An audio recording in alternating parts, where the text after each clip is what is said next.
Oke guys, jadi sekarang tanggal 3, 5 hari lagi ya deadline submission video. Jadi jangan lupa, karena kan tanggalnya diundurin ya jadi tanggal 8. Hari ini, kalau hari ini kayaknya nggak bakal lama sih, karena kebetulan aku lagi ada acara juga nih dari kemarin. Tapi aku bakal tetap ngejelasin. Hari ini aku bakal bahas terkait restrukturisasi bisnis ya. Da- Anyway, thank you ya udah ngeluangin waktunya hari Minggu gini. Jadi selama aku nggak lebay, selama aku apa namanya praktis untuk BTC aku tuh notice setiap soal itu selalu ada aja case yang berkaitan tentang restrukturisasi bisnis kayak gitu. Mungkin emang difokusinnya itu pada aspek transfer pricing-nya. Jadi udah pada dapat mata kuliah PBIT, mungkin udah dibahas ya terkait business restructuring itu. Cuma di sini karena nanti Deloitte Tax Challenge itu nggak akan ngebahas in detail terkait restructuring, jadi aku pengen ngasih general general concept dan understanding kalian apa sih yang perlu diperhatiin dalam bisnis restruct dan juga dampak-dampaknya ke TP itu apa yang perusahaan harus lakukan dan gimana cara kalian nge-solve case-case terkait restructuring itu.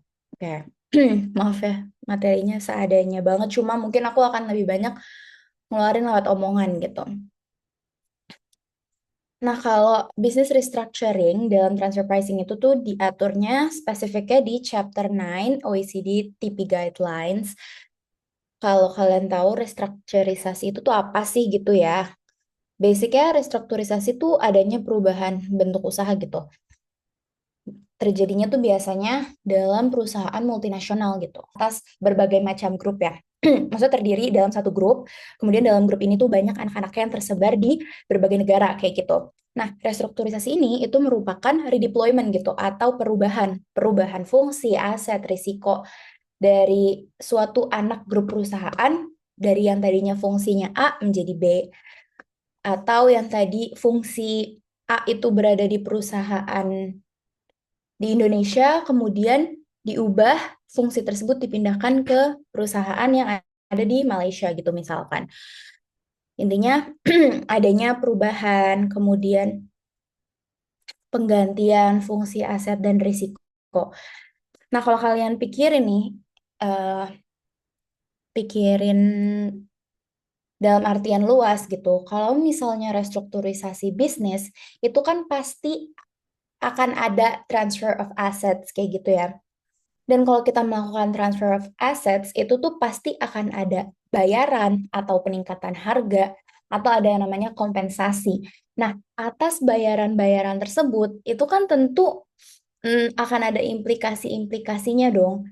Gimana sih cara perusahaan yang melakukan restrukturisasi itu menentukan harga transfer asetnya? Apakah transfer aset tersebut itu sudah dalam penentuan harga yang wajar kah atau belum kayak gitu. Kemudian apakah perubahan fungsi aset risiko ini, restrukturisasi ini dilakukan untuk menghindari pajak kah atau emang untuk tujuan efisiensi bisnis? Nah, itu tuh hal-hal yang perlu diperhatikan dalam membahas TP aspek dalam business restructuring kayak gitu.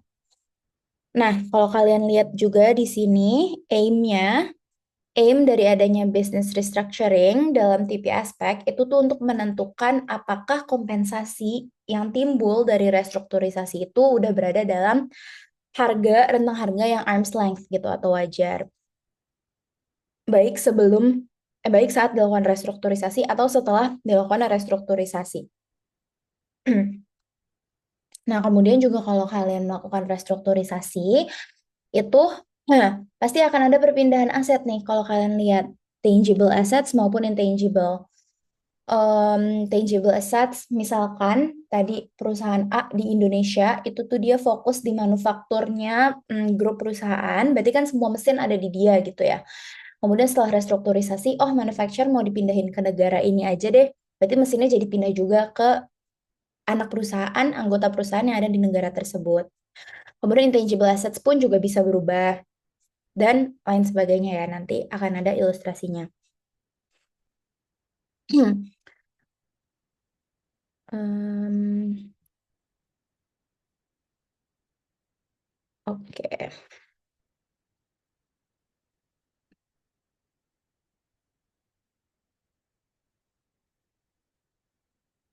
Nah,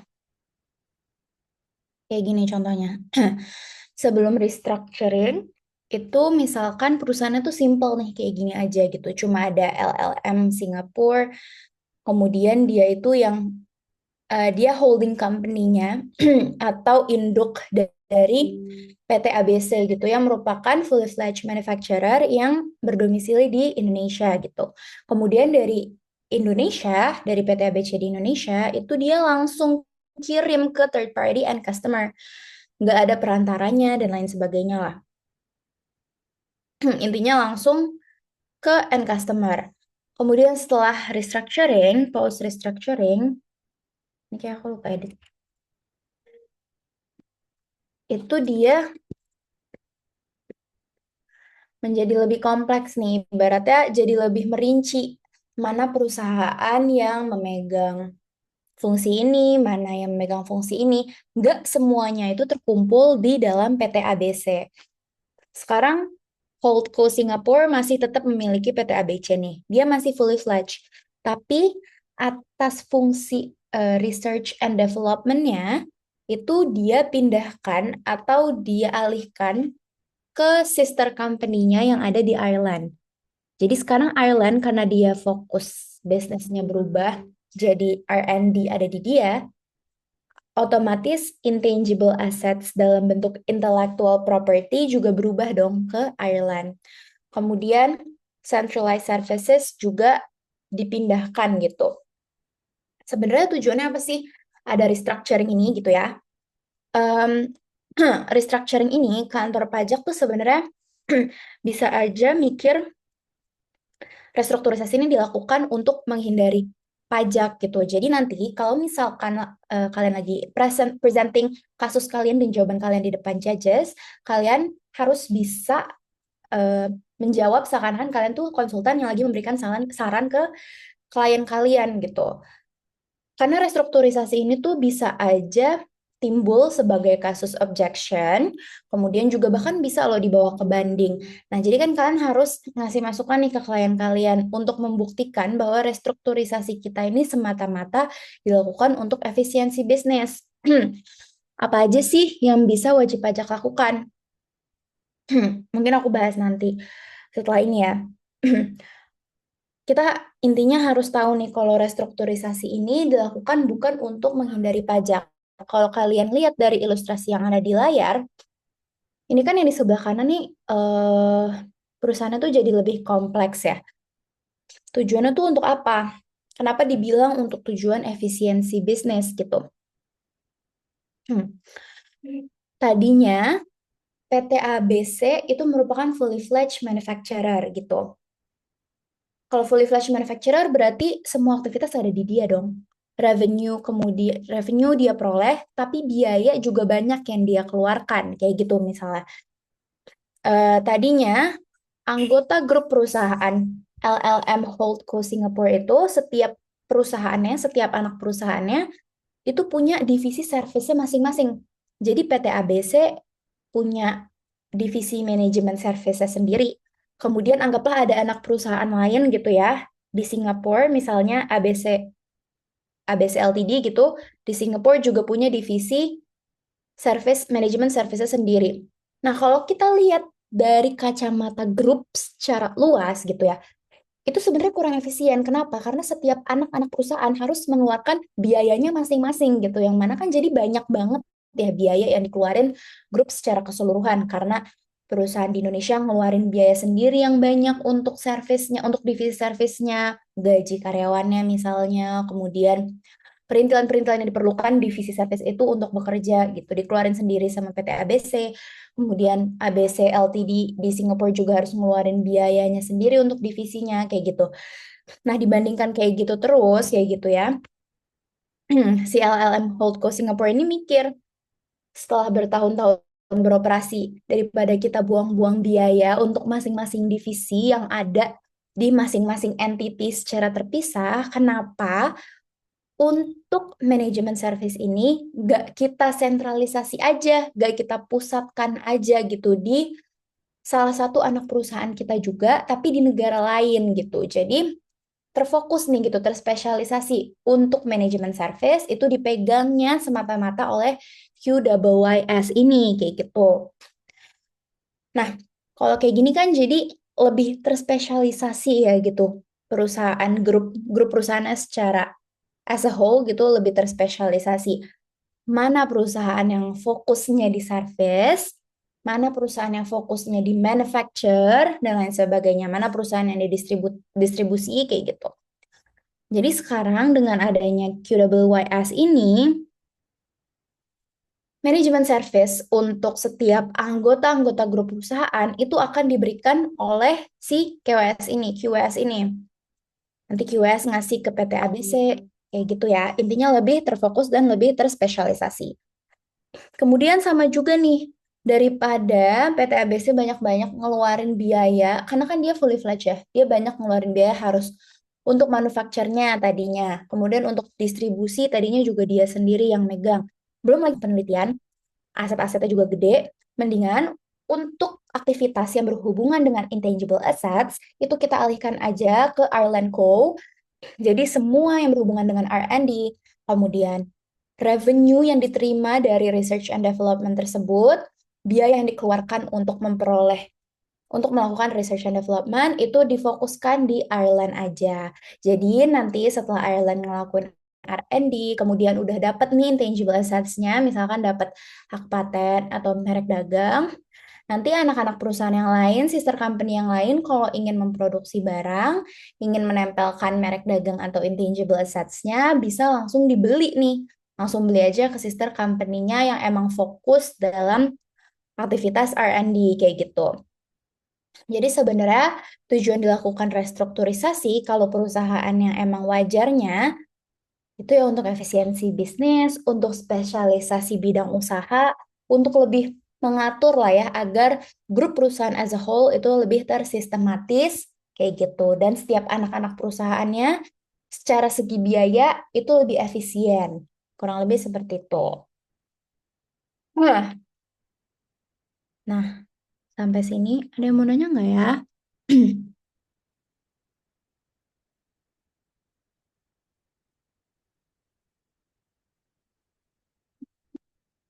Oh iya, yang perlu di notes juga, wajarnya even though mereka itu merupakan perusahaan afiliasi, tapi atas pembayaran-pembayaran yang dilakukan sesama pihak afiliasi tersebut, harus ada markup yang wajar ya. Mungkin kayak kalian kan udah banyak belajar nih sama Kaicat dan Sabian sebelumnya terkait TP ya. Udah paham ya, kan kayak transaksi afiliasi itu tuh harus dilakukan saat seakan-akan kayak itu transaksi sama pihak biasa aja gitu. Harus ada untungnya juga atau enggak itu bisa dikatakan tidak wajar. Jadi nanti misalkan PT ABC beli merek dagangnya ke Ireland Co, itu ya Ireland Co harus ada markup nih atas harga jual merek dagangnya ke PT ABC kayak gitu. Kemudian juga PT ABC waktu mau memanfaatkan jasa dari QWS ini juga harus ada markup-nya, nggak boleh dia tuh sistemnya reimburse atau dibayarkan dalam harga yang sama sesuai COGS-nya gitu, nggak boleh ya. Hmm. Nah, kayak gitu. Transfer of assets.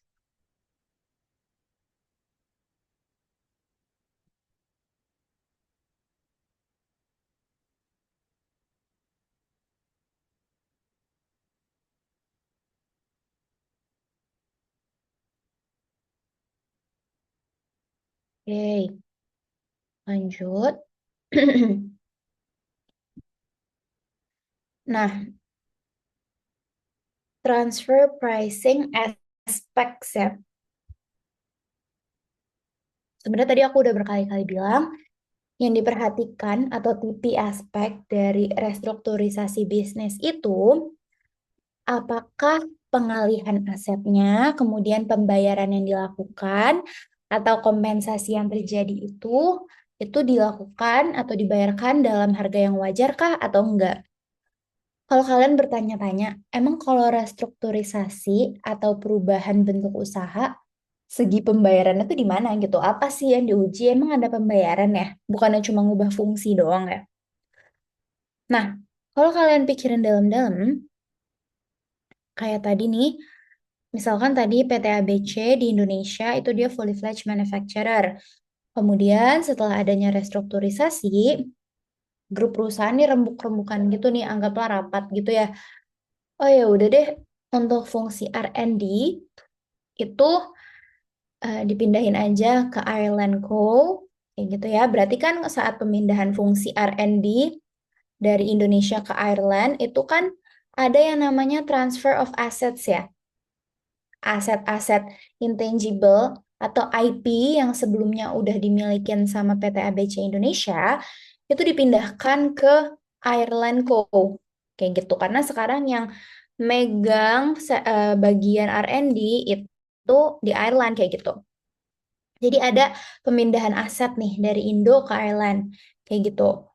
Nah, yang namanya pemindahan aset, kalau kalian belajar akuntansi, itu kan nggak semata-mata dilakukan dengan gratis ya.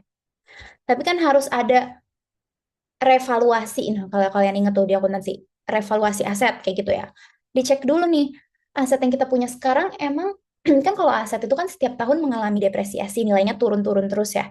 Nah, sebelum aset tersebut dipindahkan, itu pasti kalian harus ngelakuin revaluasi dulu atau penilaian kembali ini nih aset gue kalau dilihat pakai waktu yang sekarang itu harganya tuh berapa sih atau nilainya tuh berapa sih kayak gitu. Nah, nanti kan atas kenaikan nilai tersebut, nah selisihnya itu yang akan bisa dikenakan pajak. Atau nanti waktu eh, PT ABC pengen mindahin asetnya ke Ireland, itu kan Ireland harus bayar juga dong ke PT ABC. Intinya setiap anak perusahaan tuh pasti akan ada kontribusi atau uang-uang yang keluar gitu untuk biaya yang keluar atas restrukturisasi tersebut kayak gitu. Nah, kemudian selain perpindahan aset tuh apa aja sih yang bisa kita lihat aspek-aspek tipinya? Itu adanya termination or substantial renegotiation of existing arrangement. Adanya perubahan kontrak. Jelas dong kalau misalnya ada perpindahan fungsi aset risiko akan ada perubahan kontrak dari masing-masing anak perusahaan itu. Kalau misalkan tadi PT ABC itu kontraknya dia kan fully fledged manufacturer ya.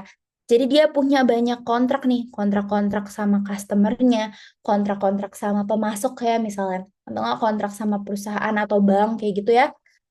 Yang di dalam kontrak itu menyatakan bahwa dia berfungsi sebagai pihak yang bla bla bla bla gitu, A B C D. Tapi setelah adanya restrukturisasi, karena fungsi dari PT ABC jadi lebih berkurang, ya otomatis kontraknya juga akan berubah dong. Dia udah nggak bisa mengakui dirinya sebagai pihak yang akan menjalankan ini gitu. Karena ya fungsinya udah dia alihkan sebagian ke anak-anak perusahaan yang lain. Nah, kayak gitu. Jadi kontrak tuh memegang peranan yang penting banget ya dalam TP analysis. Oke. The amount of compensation should consider reallocation of risk and profit potential options risk. Oke. Nah, expected benefit nih, kayak tadi aku udah sempat mention. Emang benefit apa aja sih yang diharapkan dari dilakukannya restrukturisasi gitu? Apakah emang untuk tujuan mengurangi pajak kah? Enggak ya. Kalau perusahaan normalnya itu melakukan restrukturisasi itu tuh untuk yang pertama kita bisa bilang centralized control atau biar lebih tersentralisasi, lebih terpusat gitu. Jadi tuh nggak pusing lah ya ibaratnya PT ABC tuh nggak pusing distribusi dia yang mikirin, produksi dia yang mikirin, jasa juga dia. Dibandingkan dia banyak banget fungsinya, Kenapa nggak dipusatkan aja gitu ke, kalau tadi kan yang service itu yang ngasih tuh siapa ya? QWS ya. Nah, jadi QWS tuh punya kontrol atas service gitu. Jadi dia fokus gitu ngasih jasa doang, lebih terspesialisasi, kemudian lebih efisiensi juga dari segi biaya kayak gitu. Kemudian economies of scale, ini maksudnya skala ekonominya ya. Biasa kan perusahaan kalau misalnya dia udah lebih tersentralisasi dan dia lebih terspesialisasi, ibaratnya kalau bahasa gampangnya, dia lebih ada waktu lah untuk mikirin skala ekonominya gitu. Keuntungannya dia lebih bisa atur dari segi revenue-nya, mungkin dia sekarang PT ABC udah cuma fokus di bidang produksi-produksi barang doang. Kemudian biayanya, jadi dia bisa lebih atur lagi untuk beli-beli pasokan barang aja gitu. Dan dia juga lebih ada waktu untuk memperluas skala usahanya kayak gitu. Karena sekarang dia fungsinya udah terfokus pada manufacture aja, jadi dia udah bisa memperluas pasarnya kayak gitu. Kemudian sinergi efek, kalau spesialisasi yang tadi aku udah bilang ini connected sama nomor satu. Kalau sinergi efek itu maksudnya apa? Yaitu lebih ke antar anak grup perusahaannya gitu ya.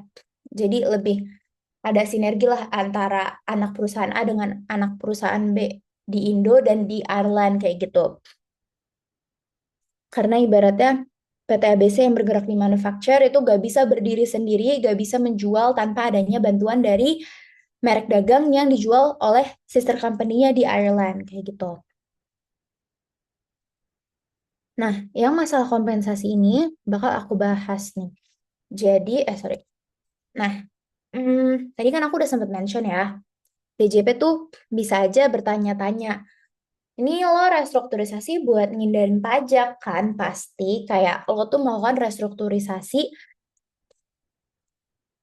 biar pajak lo secara grup perusahaan keseluruhan itu tuh kecil kayak gitu, atau enggak kenapa pajak lo bisa jadi lebih kecil, karena misalkan tadi nih si PT ABC tadinya fully fledged manufacturer, high risk high return. Kalau misalnya si fully fledged manufacturer udah pasti return dia atau revenue dia akan lebih besar dibandingkan kalau misalnya dia hanya terfokus pada perusahaan yang mengerjakan manufacture aja dong.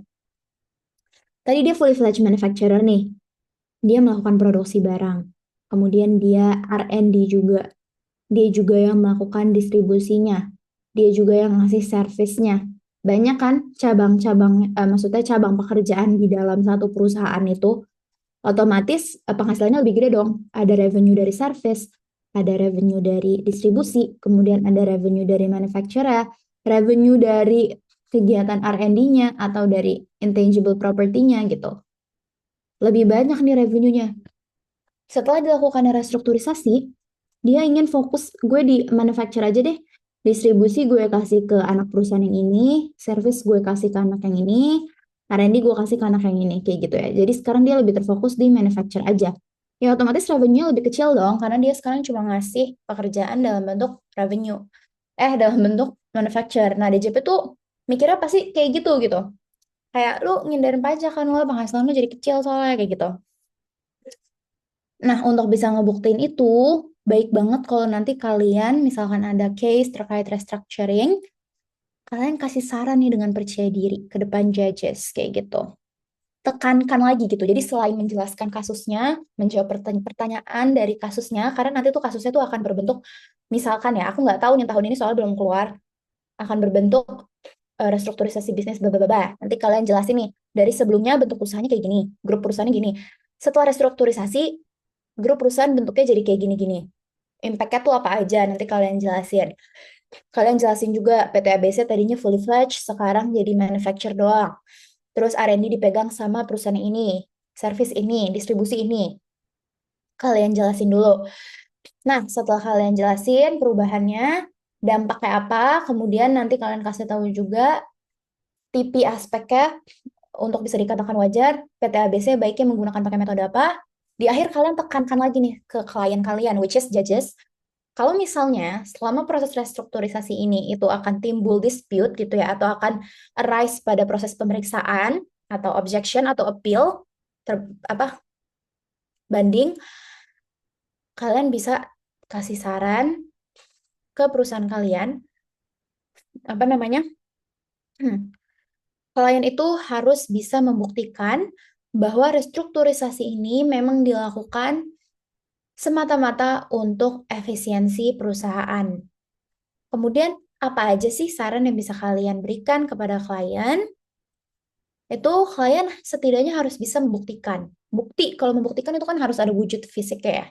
Jadi kalian harus bisa tekankan ke klien untuk siapkan dokumen-dokumen relevan yang berhubungan dengan em, restrukturisasi ini. Misalkan, kasih saran lah ke klien, lo siapin kontrak lo ya, perubahan kontrak lo. Kemudian siapin juga dokumen-dokumen pembayarannya, bukti pembayarannya, dan lain sebagainya. Untuk membuktikan bahwa restrukturisasi ini tuh nggak ada nih yang disembunyikan sama sekali. Ini emang benar-benar untuk efisiensi usaha kayak gitu. Nah, kemudian kalian juga harus bisa ngejelasin yang tadi aku jelasin nih, daripada semua anak perusahaan ada divisinya masing-masing untuk ngeluarin biaya untuk R&D, untuk service masing-masing anak perusahaan sendiri-sendiri gitu kan secara terpisah. Lebih baik, kenapa nggak untuk IP, masalah IP itu difokuskan di negara, di perusahaan anak perusahaan yang di Ireland aja.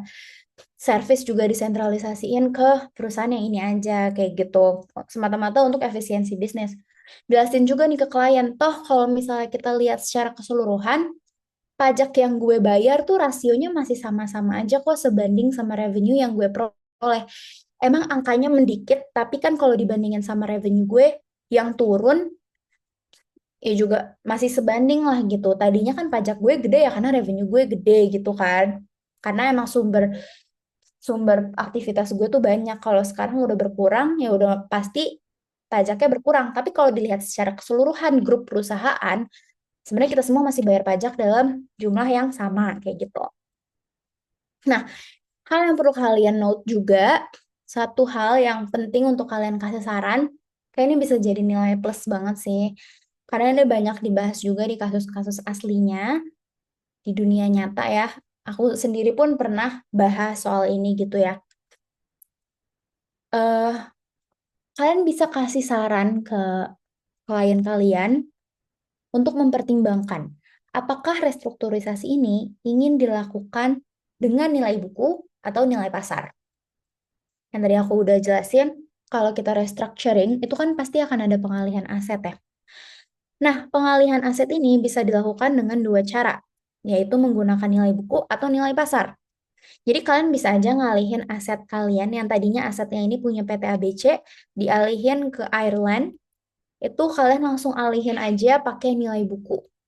Harga jual itu harga nilai buku gitu. Nah, kalau pakai nilai buku, itu impact-nya adalah nggak akan ada pajak yang perusahaan harus bayar. Karena kan kalau nilai buku kan sama aja ya, kayak nilai yang tercatat pada pembukuan perusahaan. Jadi nggak akan ada gain atau loss dari revaluasi aset tersebut gitu. Jadi yang harga jualnya atau harga atas aset tersebut itu masih sama aja dengan nilai aset yang kalian catat di pembukuan kalian. Nggak ada gainnya, nggak ada peningkatan atau penurunan aset lah kayak gitu. Jadi nggak ada pajak ya. Sedangkan kalau kita pakai nilai pasar, kalau kalian ingat dari pelajaran akuntansi, itu akan ada penyesuaian nih dari nilai terakhir aset kalian yang kalian catat, anggaplah misalnya 100 nih ya di pembukuan kalian. Waktu kalian cek ke nilai pasar, kalian revaluasi kayak gitu ya. Misalkan pakai perusahaan penilai, oh ternyata aset lo ini sekarang di pasaran itu nilainya naik jadi 110. Yang tadinya kalian mengakuinya 100 di pembukuan, ternyata pas dicek ke harga pasar, harga itu udah naik kayak gitu jadi 110. Berarti kan ada selisih 10 ya, keuntungan 10 tuh. Nah, 10 itu tuh yang akan kena PPh final tuh. Nah, kayak gitu. Itu kalian juga bisa masukin ke bagian dari presentasi kalian nanti nih, nilai buku, nilai pasar. Keren sih itu kalau misal kalian tahu. Jadi tunjukin lah sisi fiskal kalian nih, apa sih impact pajaknya nih. Karena mungkin belum tentu semua orang tahu nih. Kayak gitu. Oke, kalau ada yang mau nanya langsung chat aja, chat atau akunya pause aja ya guys. Ini aku lanjut dulu. Nah, ini sebenarnya kurang lebih sama sih. Nih, kalau kalian lihat tadinya si Dino, Saitek ini dia fully fledged. Dibilang fully fledged, enggak juga ya. Lebih kayak intinya dia tuh sendirilah yang terpusatnya tuh di dia banyak kayak ini paling ya kayak pemasoknya ngasih servis apa kayak gitu. Nah, kemudian restrukturisasi lah dibentuk Dinocytec jadi dipindahin ke Netherlands. Dia turun nih kastanya, apa namanya fungsinya. Tadinya mungkin dia fully fledged, sekarang jadi tool manufacturer doang. Sedangkan fungsi-fungsi atau aktivitas yang lebih banyak dilakukan itu di CIE ini, CIE. Kalau tool manufacturer itu kan bisa dibilang apa ya namanya perusahaan fungsi perusahaan yang paling simpel ya karena tool itu tuh bahasa gampangnya jasa maklon. Kita tuh nggak perlu beli-beli pasokan dari supplier untuk bahan baku kita produksi tuh nggak perlu karena kita bakal dikasih langsung sama customer kita kayak maklon aja gitu. Nih gue pengen jahit baju ya. Modelnya harus jadi kayak dress gini, warnanya hitam, bentuknya kayak gini gini gini, bahannya gini ya. Nih gue kasih ke lo semua bahannya bahannya customer yang kasih. Kemudian modelnya juga customer yang kasih. Gitulah intinya si Dinocytec ini udah terima jadi dia tinggal ngebuat sesuai instruksi aja kayak gitu. Jadi si tool manufacturer ini dia nggak punya aset karena tadi pasokan-pasokan barang itu sebenarnya punya si customernya. Dia cuma terima untuk dirakit aja jadi barang jadi kayak gitu. Tool manufacturer. Jadi turun kan si Dinocytec tadinya dia fully fledged, sekarang jadi tool doang. Nah, kalau digambarin secara angka, otomatis kalau ada perubahan fungsi, itu diekspektasikannya ada perubahan kompensasi juga dong. Ada perubahan revenue. Yang tadi sebelumnya si Dinocytec itu dia fully fledged, yang pasti kan tadi aku udah bilang revenue-nya lebih gede nih, ya kan? Lebih gede. Terus sekarang dia cuma bergerak sebagai tool manufacturer doang. Simple kan aktivitasnya. Ya udah pasti revenue-nya jadi turun. Kayak gitu. Atau sebaliknya, misalkan tadi dia cuma tool manufacturer, setelah restruct, dia jadi fully fledged. Itu kan pasti akan ada ekspektasi penambahan revenue, kayak gitu ya. Nah, terus kalau kalian lihat, ini kan pasti ada perubahan nih. Tadinya dia earnings before tax-nya lebih besar. Tapi setelah restruct, dia earning before tax-nya jadi lebih kecil. Yang pasti pajaknya juga lebih kecil. Nah, ini bisa dijelaskan kan? Even pajaknya mengecil, cuma ini kan bisa dijelaskan gitu ke Direktur Jenderal Pajak. Kalau keadaan ini tuh pajak yang kita bayar sesuai dengan kondisi sungguhnya. Oke, ada yang mau nanya nggak sampai sini?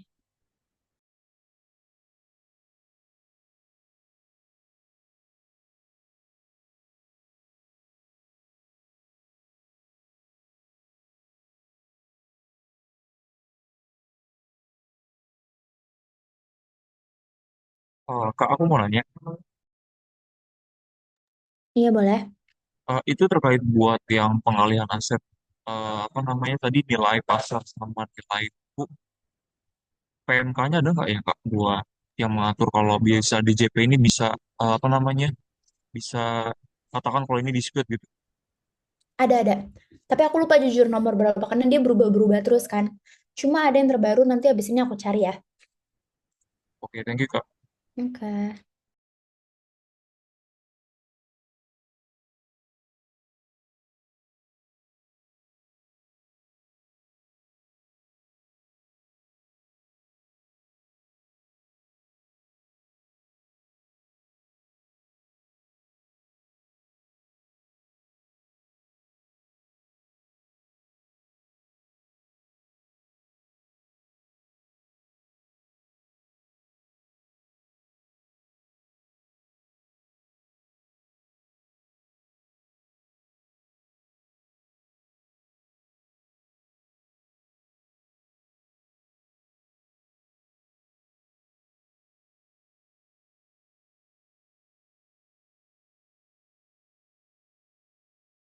Oke, kalau gak ada yang mau tanya,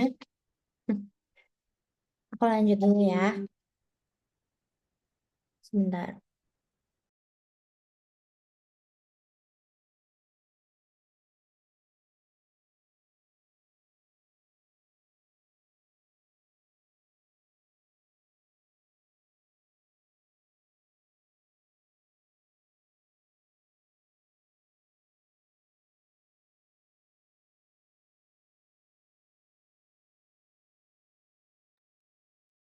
Oke, nah ini business restructuring preparation. Nah, nanti kalian waktu presentasi bisa nih masukin oleh klien. Karena kan kalau kalian presenting atau ngasih konsultasi ke klien itu kan kayak bentuknya kalian jelasin dulu bisnis usahanya gimana, akan terjadi perubahan apa dari yang sebelumnya gini jadi gini, kemudian dampaknya bagaimana gitu, kemudian langkah-langkah apa saja yang bisa dilakukan perusahaan, kayak gitu ya. Nah, yang pertama, relevant information related to restructuring, informasinya terkait restrukturisasi. Kalau perusahaan ngelakuin restrukturisasi, misalkan merger, akuisisi, atau likuidasi, dan lain sebagainya, itu tuh pasti akan ada di berita berita negara gitu deh. Mungkin itu bisa kalian jadikan sebagai bukti gitu. Kemudian em, kalian bisa ngomong gini nanti ke apa namanya klien kalian. Nah, Bapak Ibu, sebelum Bapak Ibu misalkan memutuskan atau selesai memutuskan untuk melakukan restrukturisasi, terdapat beberapa hal yang harus dipersiapkan nih oleh perusahaan Bapak Ibu agar bisa terhindar dari TP dispute atau TP issue antara lain. Bapak Ibu harus bisa menjelaskan dan membuktikan apa sih yang menjadi alasan dilakukan restrukturisasi yang kayak tadi aku udah jelasin. Kemudian dokumen apa sih, dokumen atau informasi apa yang bisa membuktikan tujuan dan perusahaan. Ya, betul. Kemudian Bapak Ibu juga harus bisa apa ya, raise up, menekankan bahwa bukan menekankan sih, harus bisa eh, menyadari dan menjelaskan bahwa dari ada restrukturisasi ini akan ada perubahan status perpajakan, ya kan? Perubahan status perpajakan, the possibility of a change in the tax status of the parties involved. Yang mana perubahan status perpajakan ini terjadi sebagai dampak dari adanya perubahan kondisi finansial yang tadinya dia fully fledged jadi tol, itu kan pasti kondisi laporan keuangannya berubah dong. Revenue-nya berkurang, ya pasti status pajaknya juga pajaknya jadi kecil gitu kan. Kemudian asetnya juga menjadi lebih dikit kayak gitu karena fungsinya udah berkurang. Nah, yang kayak gitu-gitu Bapak Ibu harus bisa mempersiapkan dan menjelaskan untuk terhindar dari TP issue.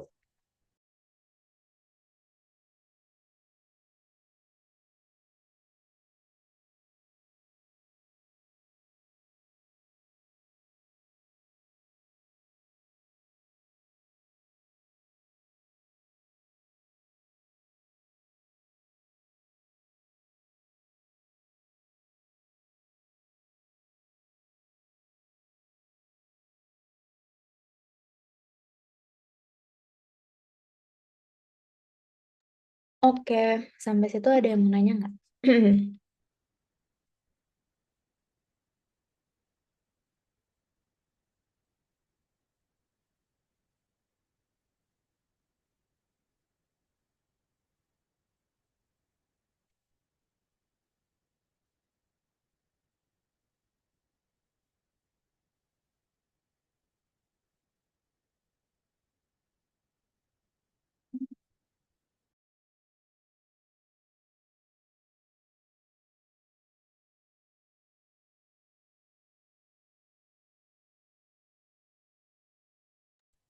Oke,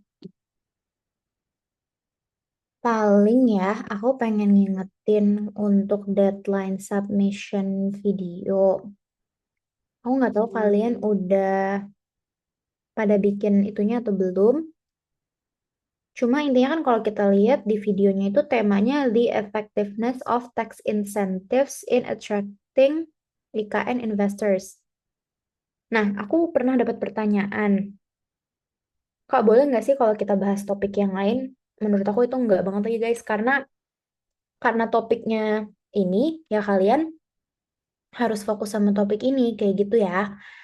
Kan udah ditentuin topiknya, masa kalian mau bikin topik di luar topik tersebut gitu, untuk apa ada topiknya, kayak gitu. Cuma yang bisa kalian bahas, kan di sini kan efektivitas tax insentif dalam menarik investor IKN gitu. Cuma kan bisa aja selama proses kalian belajar atau riset dalam membuat video, kalian nggak setuju nih. Menurut kalian ini nggak efektif nih. Tax insentif di IKN tuh nggak efektif. Nah itu kalian ya tetap bisa bikin video pakai topik ini, cuma mungkin bahasan kalian di dalam videonya ya lebih nge-raise kalau insentif ini nih nggak efektif. Kalian jelasin argumen kalian kenapa atas omongan kalian tuh, buktinya apa, alasannya apa,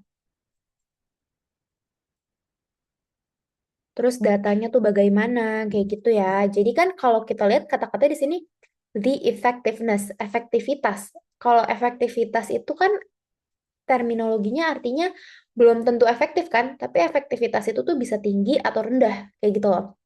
Nah, jadi jawaban kalian tuh nggak harus tinggi, bisa jadi kalian menurut kalian nggak efektif, atau efektivitasnya tuh rendah. Ya bisa kalian bahas nih kalau kalian nggak setuju. Intinya kan kalian kasih argumen kan videonya, intinya harus seputar topik ini, tapi ya bahasannya bagaimana itu terserah kalian lah, mau misalnya mau fokus di bagian apanya. Kemudian juga kalau menurut aku bagusnya videonya itu bisa kalian sajikan data-data. Argumennya tuh harus didukung oleh latar yang kuat. Misalkan ada dasar hukum. Cuma kalau dasar hukum kayak terserah kalian sih.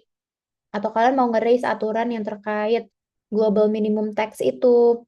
Boleh juga. Kalau misalkan menurut kalian efektif atau tidak efektif, kemudian solusi yang bisa kalian berikan apa, dampak yang bisa terjadi apa, kemudian solusi yang bisa kalian berikan apa, kayak gitu ya.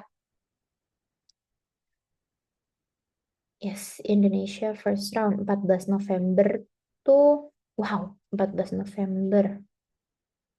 Kan tanggal 8 deadline, 14 November ya. 14. Waduh, 14 November. Kemudian finalnya 28 tuh aku ada apa nggak ya? 28. Bisa lah guys, 28.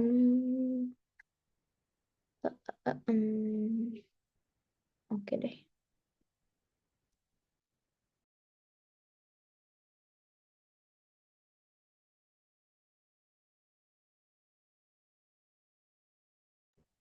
Misalkan di akhir kasih saran di luar tax insentif buat narik investor, boleh, boleh banget.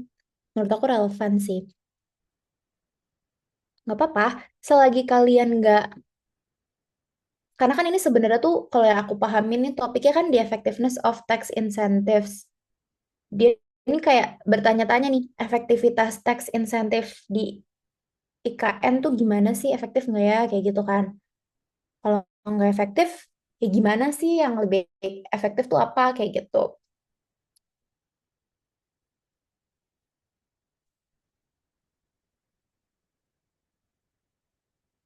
Yeay, jangan sampai lupa ya guys, 5 menit.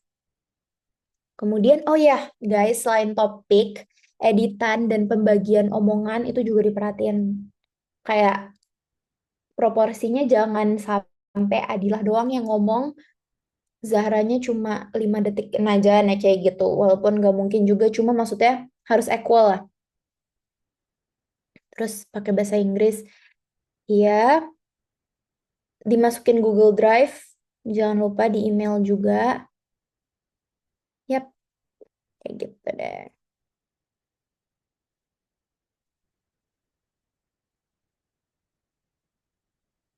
Iya,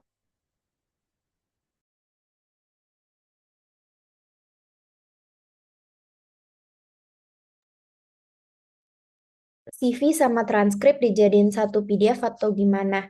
Sebenarnya nggak ada ketentuan bakunya ya. Cuma kalau kalian pengen merge misalnya CV-nya Zara udah di bawahnya transkrip jadi satu PDF, itu nggak apa-apa. Atau mau dipisah, Zara PDF-nya dua, CV dan transkrip, kemudian Adilah ini Cia, itu juga Bapak terserah sih. Karena bakal dicek satu-satu juga kan.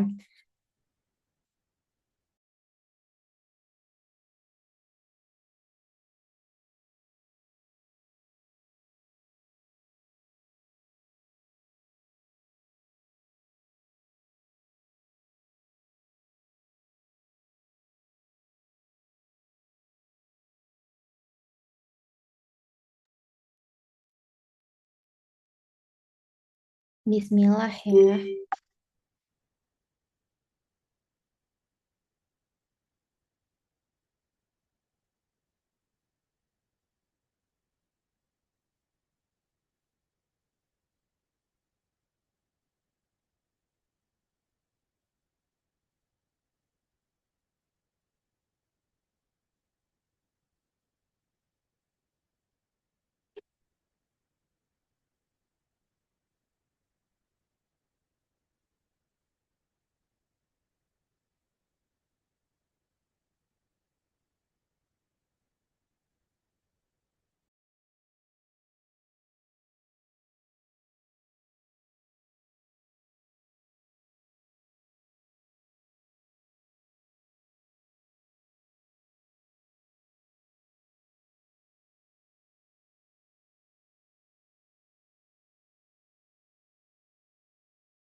Oke guys, karena sebenarnya dari aku udah sih materinya nggak banyak business restructuring.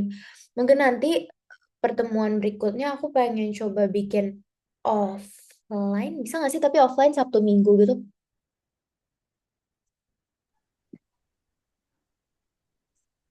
Nanti coba ditanyain dulu ya, Kak. Oke. Oke, oke. Iya, paling dari aku hari ini cukup sih guys kayak gitu ya sejam. Sejam enggak sih? 25 menit ya. Dari kalian nanti nanti aku kirim PMK yang terkait tadi restrukturisasi itu ya. Aku udah nemu sih, cuma aku mau baca dulu. Oke, oke. Oke, Adristi, udah sih dari aku untuk hari ini. Oke.